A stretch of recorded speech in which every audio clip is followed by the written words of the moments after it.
اعوذ باللہ من الشیطان الرجیم، بسم اللہ الرحمن الرحیم۔ ایم ایس نیوز HD5 کے ناظرین السلام علیکم۔ امید ہے آپ لوگ سب خیریت سے ہوں گے۔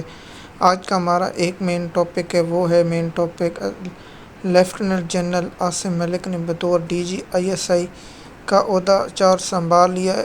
ہم اس کے بارے میں بتائیں گے کہ DGISI کا تعلق کہاں سے اور کہاں نئے DGISI کیوں آئے، اور دوسرے پہلے DGISI کہاں گئے، اس کی تفصیلات آپ لوگوں کے ساتھ شیئر کریں گے۔ امید ہے آپ کو یہ ویڈیو پسند آئے تو نیچے اپنی ذاتی رائے یا کامنٹ دیا کریں تاکہ ہمیں معلوم ہو سکے کہ آپ کی ذاتی رائے کیا ہے۔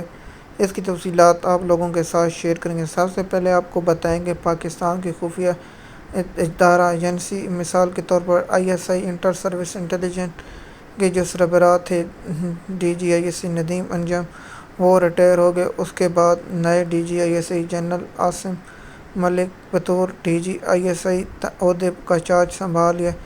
اس کے بارے میں آپ لوگوں کو معلوم کریں کہ اس کا کام پاکستان کی تمام ایجنسیاں، مثال کے طور پر جو ISI اس کا سربراہ ہوتا ہے اور تمام اہلکار اس کو رپورٹ کرتے ہیں، اور یہ وزیر اعظم کے ماتحت ہوتا ہے اور اسٹیبلشمنٹ ملٹری کے ماتحت ہوتا ہے۔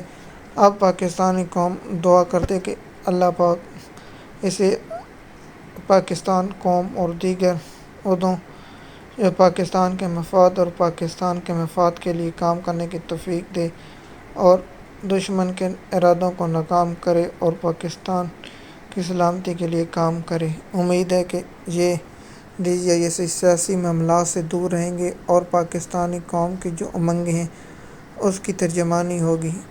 امید ہے یہ جنرل صاحب اپنے عہدے کا استعمال کرتے ہوئے پاکستان میں جو حالیہ دہشت گردی ہے اس کا خاتمہ، اور جو پاکستان کے شہری اور دیگر لوگ جو شہید ہو رہے ہیں اس دہشت گردی جنگ میں، اس میں کامیابیاں سمیٹیں گے۔ پاکستانی قوم دعا گو ہے کہ اللہ پاک اس DGISI کو کامیاب کرے اور دہشت گردی جیسی لعنت سے پاکستان کو پاک کرنے میں مدد کرے، اور پاکستان کے جو سیاسی منظر ہے اس سے اس حساب کو دور رکھے تو پاکستان قوم کے لیے بہتری ہوگا۔ اور ہم اس DGISI سے پاکستانی قوم کا ایک مطالبہ ہے کہ جو لوگوں کو اغوا کرتے ہیں اور لوگوں سے بھتہ لیتے ہیں، انہیں فوری طور پر، اگر کسی بھی ادارے سے، انہیں فوری طور پر فارغ کیا جائے تاکہ پاکستانی قوم کے ہمارا مین مقصد یہی ہے کہ آزادی رائے سب کو حاصل ہونی چاہیے۔ جو بھی آپ سے کوئی اتفاق کرتا ہے یا اتفاق نہیں کرتا، سب کو آزادی رائے ہونی چاہیے، کیونکہ آزادی رائے لازمی ہے۔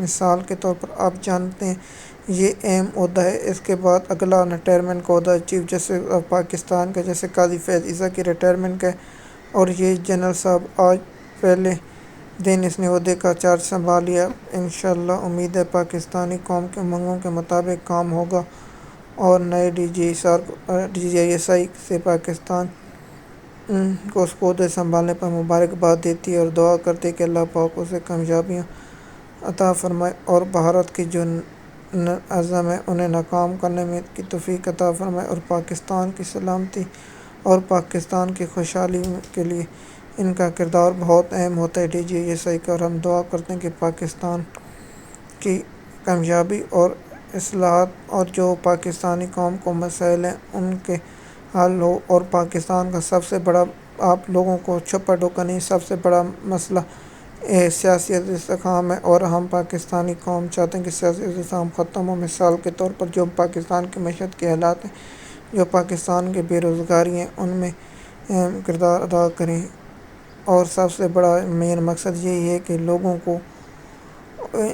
لوگوں میں کو اعتبار بحال ہو، اور ایک ادارے کا جب اعتبار بحال ہوتا ہے تو پاکستانی قوم امنگوں پر چلتی ہے۔ امید ہے ہمارا پیغام جنرل صاحب تک پہنچے نہ پہنچے، لیکن ہم پاکستانی قوم کی جانب سے یہ امید کرتے ہیں کہ آپ اپنے عہدے کا استعمال کرتے ہوئے پاکستان میں جو دہشت گردی ہو رہی ہے اس کا خاتمہ کرنے کے لیے ایک اہم کردار ادا کریں گے، اور ملک کی سلامتی اور ملک کو خوشحالی کی راہ پر گامزن کرنے میں اپنا کردار اہم ادا کریں گے۔ MS نیوز کے ناظرین کی جانب سے DGISI کو عہدہ سنبھالنے پر مبارکباد پیش کرتے ہیں، اور اللہ پاک سے دعا کرتے ہیں کہ آپ سب کو کامیابی عطا فرمائے۔ امید ہے یہ ویڈیو آپ کو پسند ہوگی۔ یہ میری ذاتی رائے تھی۔